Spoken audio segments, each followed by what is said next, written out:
Halo, salam Salvation and Service.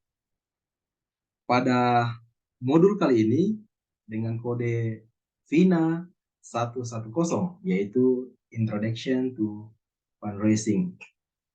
Perkenalkan, nama saya Master Guide Alpriyadi Palele, sering disapa Vian, dan saya sekarang menjabat sebagai Koordinator Master Guide Conference Jawa Barat. Untuk CMT, nomor registrasi yaitu B22-05-0351. Baik, kakak-kakak sekalian, khusus untuk sekretaris. Pada kesempatan ini kita akan membicarakan mengenai fundraising. Ya, apa saja metode-metode yang perlu kita pelajari di dalam modul kali ini?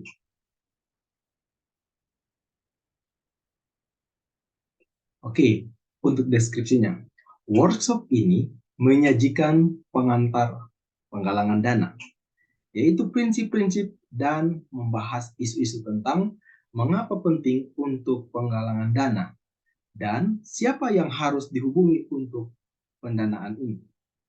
Nah, kali ini untuk sesi ini kita akan mengeksplorasi ide-ide yang tepat dan sukses. Apakah semua klub telah menggunakan metode penggalangan dana? Atau apakah klub juga mempertimbangkan masalah keamanan saat penggalangan dana itu dilakukan? Nah, pada saat kita mau mengarahkan penggalangan dana, maka kita harus tahu, ya, klub kita mempunyai kekuatan atau mempunyai masa pathfinder itu ada berapa banyak. Oleh karena itu, mari kita berdiskusi khusus di materi ini, yaitu tentang atau seputar penggalangan dana itu sendiri. Nah, saat penggalangan dana direncanakan, maka terlebih dahulu para pembina berkumpul untuk membicarakan beberapa hal yang perlu dipersiapkan. Jangan pernah melakukan penggalangan dana secara tiba-tiba. Oleh karena itu, para pembina harus mempunyai rencana yang sudah disusun jauh-jauh hari. Ya, oleh karena itu, yang pertama, tujuan penggalangan dana ini untuk apa? Bila mana kita punya satu program yaitu kegiatan Kampore. Ya, tahun depan kita akan mengadakan kegiatan Kampore untuk pathfinder se-Indonesia. Oleh karena itu, kita sudah tahu tujuan dari penggalangan dana ini untuk apa? Ataukah ada perayaan-perayaan yang kita akan lakukan? Apakah itu perayaan Pathfinder Day atau juga perkemahan untuk kalangan klub itu sendiri. Jadi kita harus tahu tujuan penggalangan dana ini untuk apa. Nah, kita juga harus tahu jangka waktu penggalangan dana ini berapa lama, ya. Apakah jangka waktunya kita punya waktu kurang lebih 3 bulan atau 6 bulan? Kita harus tahu jangka waktunya sampai kapan, sehingga target untuk pencarian dana itu tersusun dengan rapi, ya, agar persiapan penyediaan jualan tepat waktu. Contoh, kalau kita hanya memiliki waktu hanya 1 bulan di dalam penggalangan dana ini, maka kita jangan menyediakan produk yang begitu lama, seperti kita menyediakan produk teaser, ya. Mungkin di vendor atau di tempat produksi itu membutuhkan waktu kurang lebih 1 minggu sampai 10 hari di dalam memproduksi teaser tersebut, sehingga kita sudah mengambil atau menyita waktu 2 minggu, ya, kurang lebih 2 minggu, sehingga hanya ada 2 minggu lagi untuk berjualan. Nah, takutnya pada saat kita berjualan teaser tersebut dengan waktu hanya 2 minggu, maka kita bisa saja, ya, bisa saja produk yang akan kita tawarkan itu tidak laku semua. Nah, kalau tidak laku semua, itu artinya kita bukan mendapatkan keuntungan, tapi kita mendapatkan kerugian. Oleh karena itu, kita harus tahu waktu, jangka waktu sampai kapan, ya. Terus targetnya itu berapa kali dalam seminggu atau berapa kali dalam sebulan, apakah itu setiap hari Minggu. Nah, kita harus punya target karena kita tahu jangka waktu range pencarian dana itu harus tersusun. Nah, target dana yang dicari. Jadi setelah kita tahu waktunya, makanya target yang kita cari itu dana yang kita cari kita harus tahu apakah kita membutuhkan dana 5 juta, apakah kita membutuhkan dana 10 juta atau lebih. Maka kita harus tahu target dana yang kita akan cari itu berapa. Nah, kalau kita tidak mempunyai target dana, kita jual-jualan saja, padahal kita membutuhkan dana kurang lebih 10 juta. Setiap minggu kita hanya jualan jus, yang dimana satu cup itu 5.000. Keuntungannya dalam satu cup itu contoh 200.000. Kita berjualan setiap hari Minggu. Dalam sebulan ya itu kurang lebih 4 kali jualan. Kalau kita jualan dalam sekali jualan itu dapat keuntungan 200.000, maka kita hanya dapat 800.000 dalam sebulan. Ya, dalam 2 bulan hanya 1.600.000, sedangkan target kita yaitu 10 juta. Oleh karena itu, jangan berjualan sesuatu yang kita tidak bisa mencapai target.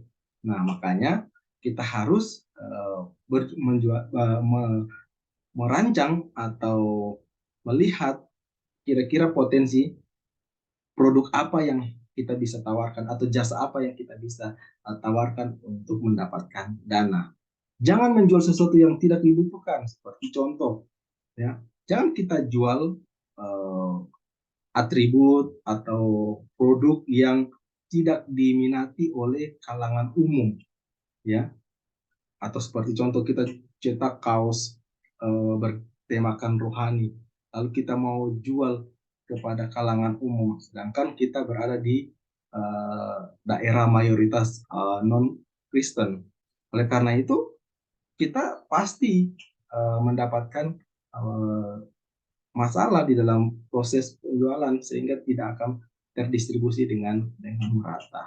Oleh karena itu kita harus tahu targetnya siapa, ya, target dananya berapa, lalu kita rencanakan jualan kita, produk apa atau jasa apa yang harus kita lakukan. Nah, yang keempat, laporan pertanggungjawaban.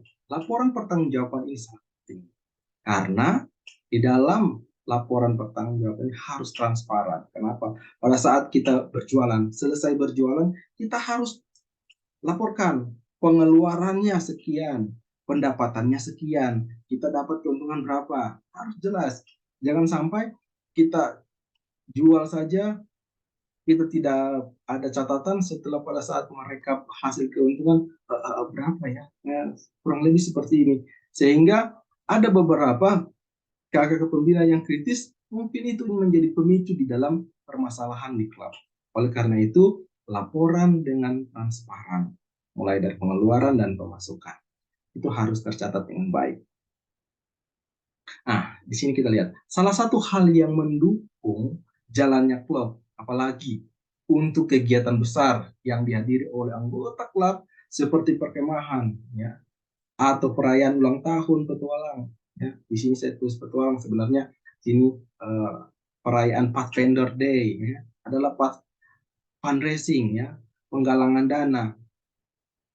Mungkin kita punya metode-metode tersendiri di klub kita masing-masing di dalam penggalangan dana, pencarian dana untuk memenuhi kebutuhan dana di dalam kegiatan yang akan kita lakukan atau yang akan kita ikuti. Nah, ada beberapa contoh di sini. Yang pertama, bernyanyi dari rumah ke rumah.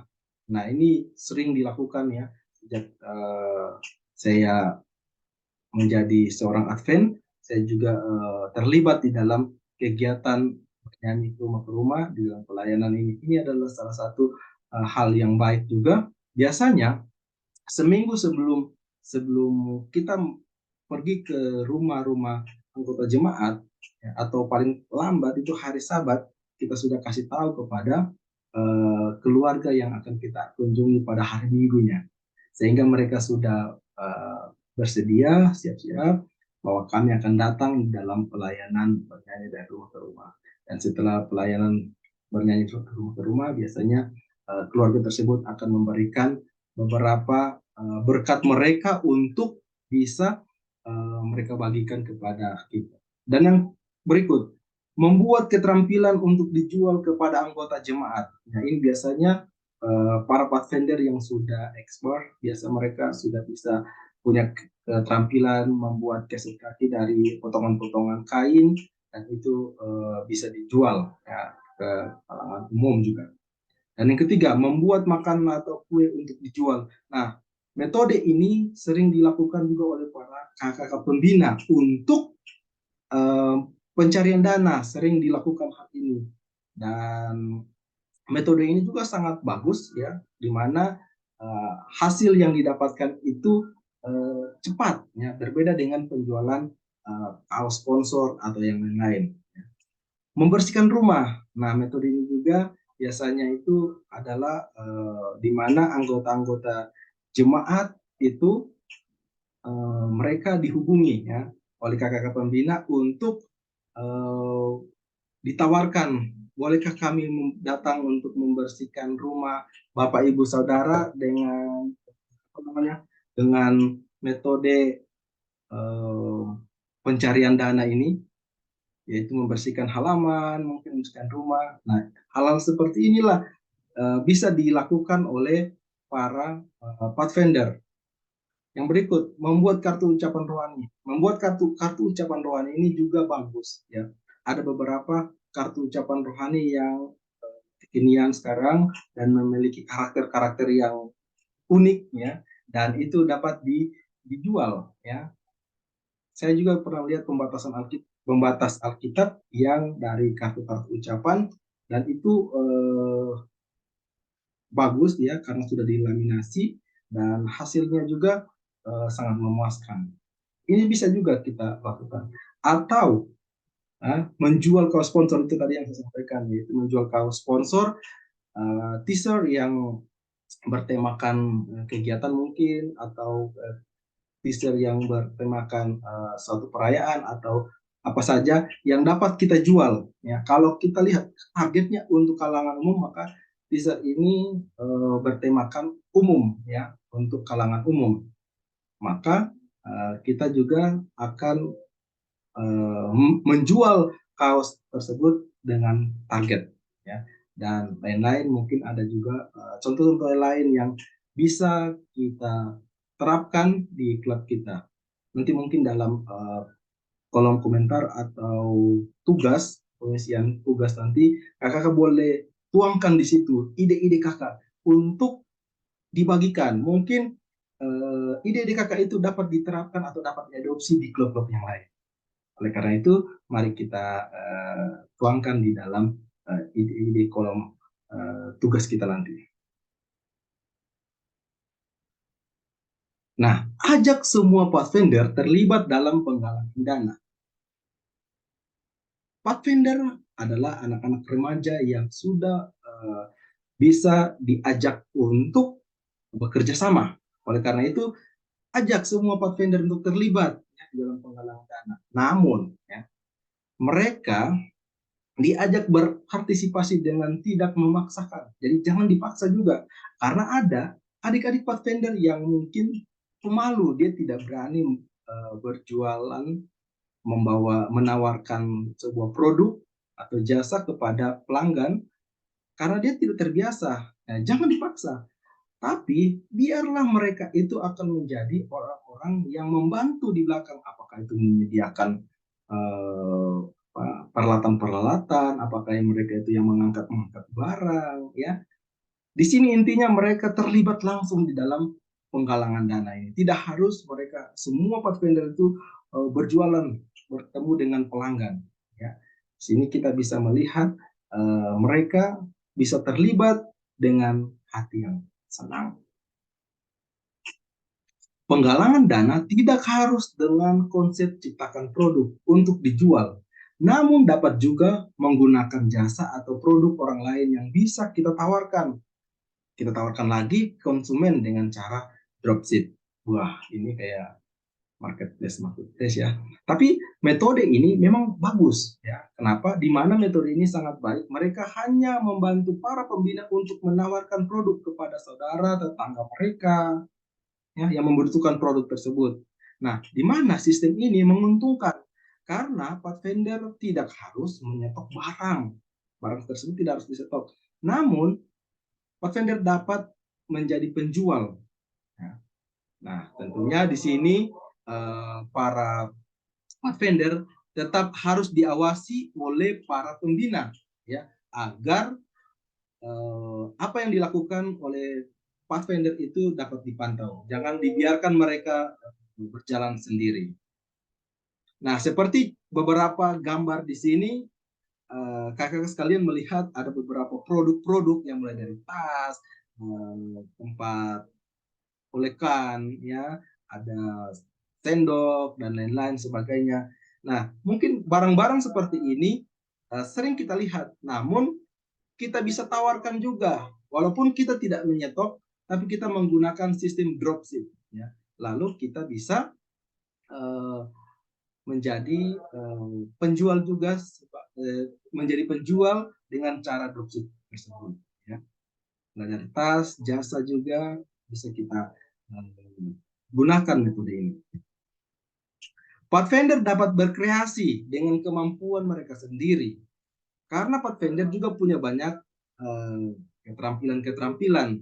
Namun keterampilan komunikasi untuk setiap pelanggan dan penggalangan dana perlu dilatih oleh para pembina. Ya, walaupun mereka punya banyak kreasi-kreasi, tetapi harus tetap ya, tetap ada pelatihan atau pengawasan dari para pembina. Untuk apa? Agar mereka terarah. Mungkin mereka berani berjualan, tetapi mungkin kalimat-kalimat mereka itu harus ditata dan diajari cara berbicara yang baik, yang sopan, yang ramah, supaya mereka bisa melakukan program pencarian dana ini dengan baik. Ya, semua dana, pendapatan dan pengeluaran harus dicatat secara akurat dan diverifikasi dengan tanda terima. Kenapa? Karena dengan metode ini kita bisa bertanggung jawab.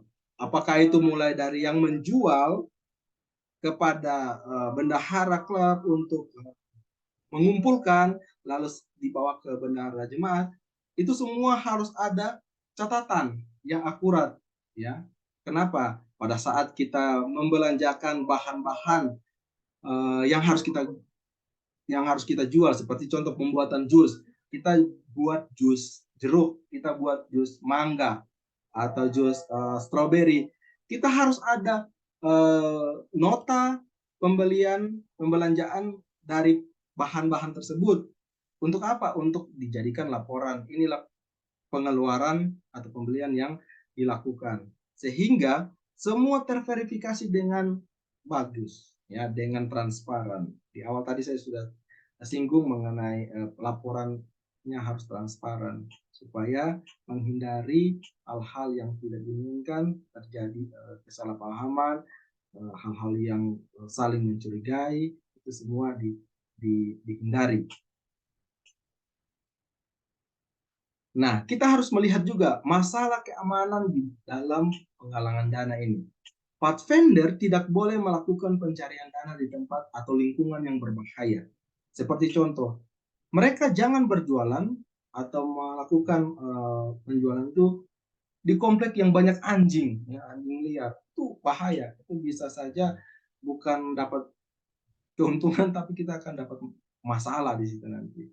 Jadi Pathfinder itu harus melihat, ya. Pembina juga harus jeli. Kalau satu tempat itu perlu adanya pembina, maka perlu didampingi oleh pembina. Ya, jangan dibiarkan mereka sendiri. Yang berikut, beriklan di buletin gereja. Biasanya ini pokok permasalahannya bukan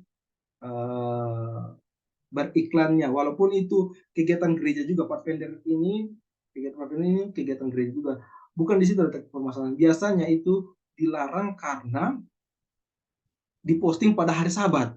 Nah, itu yang tidak diinginkan. Oleh karena itu sebaiknya tidak beriklan di buletin gereja, ya. Kalaupun ada jemaat-jemaat yang memperbolehkan, ya dipersilakan, tapi jangan sampai ada anggota jemaat yang kritis sehingga itu menjadi pemicu di dalam jemaat tersebut, sehingga justru bukan mendapatkan berkat, justru satu hal-hal yang tidak diinginkan yang terjadi. Pathfinder tidak boleh dibiarkan tanpa pengawasan para pembina. Nah, itu tadi disampaikan bahwa Pathfinder itu pada saat mereka melakukan penjualan suatu produk, ya, mereka harus diawasi juga. Karena pernah yang di suatu klub Pathfinder ini mereka sudah remaja, ya, tapi biasanya karena bersama teman-teman mereka bercanda-bercanda, tanpa sengaja mereka dorong-dorongan sehingga orang yang didorong itu terjatuh mengenai meja tempat stand penjualan jus itu, lalu jus itu tumpah. Nah, bukan keuntungan yang kita dapat, justru kerugian. Oleh karena itu, pembina harus mengawasi mereka juga untuk melihat apa yang mereka lakukan, jangan sampai terjadi hal-hal yang tidak diinginkan. Keterlibatan para pathfinder dalam penggalangan dana ini sangat diperlukan, ya, sangat diperlukan. Namun harus memperhatikan tingkat keamanan seperti penggunaan pisau, ya, kompor gas, dan benda-benda tajam lainnya. Jadi kalau mereka menggunakan kompor gas, jangan sampai kompor gasnya itu meledup, ya, itu bisa berbahaya buat mereka. Itu harus diperhatikan. Dari pembina harus melihat peralatan yang mereka gunakan itu safety, ya. Terus mereka menggunakan alat tajam seperti pisau, golok, dan lain-lain. Itu harus diperhatikan, jangan sampai mereka teriris tangannya, ya, justru jadi musibah yang tidak diinginkan. Atau menyuruh kepada pathfinder untuk membeli, contoh biasanya pada saat penjualan jus itu ada proses yang harus ditambahkan, contoh apakah itu es batu, sehingga menyuruh para pathfinder untuk membeli es batu, mereka tidak diperhatikan dan mereka terjadi kecelakaan pada saat mereka membeli. Nah, hal-hal seperti itu harus diperhatikan, ya, jangan sampai terjadi. Nah, jadi pathfinder itu harus diawasi juga, walaupun mereka tidak seperti adventurer, ya, tapi pathfinder juga perlu diawasi, ya, karena mereka juga masih membutuhkan perhatian, ya, dari kakak-kakak pembina. Pada materi ini mengajarkan kepada para pembina pathfinder untuk memiliki jiwa pelayanan yang bisa menjadi dasar dalam pencarian dana, di mana pathfinder sebagai pendukung para pembina. Ingat, pathfinder pendukung para pembina, sehingga tidak memberikan tanggung jawab untuk pencapaian target penggalangan dana hanya kepada pathfinder. Nih, kalian tadi jualannya malu-malu, kita sekarang penghasilan kita hanya sekian. Jangan, karena hal seperti itu akan membuat mereka jadi lemah, mereka akan jadi tidak bersemangat, dan kemungkinan minggu berikutnya pencarian dana mereka nggak akan dapat. Oleh karena itu, para pembina harus memberikan target itu kepada sesama pembina. Ya. Pembina itu justru memberikan semangat. Ya, hari ini hanya dapat 500.000, kita sebenarnya 800.000 tapi hanya dapat 500.000. Kita kasih semangat sama mereka. Kita sudah kembali modal, kita justru mendapat keuntungan 500.000 walaupun target kita 800, ya, selisih 300.000, tidak apa-apa. Kita akan coba minggu depan. Oke? Nah, maka para pathfinder akan tetap bersemangat untuk melakukan pekerjaan tersebut. Karena target itu tidak diembani kepada mereka, tetapi para pembina lah yang membani target tersebut. Nah, mari kita diskusikan kembali metode apa saja yang bisa kakak-kakak pembina dapat lakukan di klub masing-masing untuk penggalangan dana. Untuk fundraising ini, kira-kira ada metode apa saja yang dapat kakak-kakak bagikan kepada kita semua, dituangkan di dalam kolom tugas tersebut, sehingga kakak-kakak yang lain bisa membaca dan melihat bahwa, oh, metode ini dapat diadopsi di klub kami juga. Nah, oleh karena itu, jangan sungkan, ya, jangan batasi ide-ide kakak-kakak, tuangkan saja semua.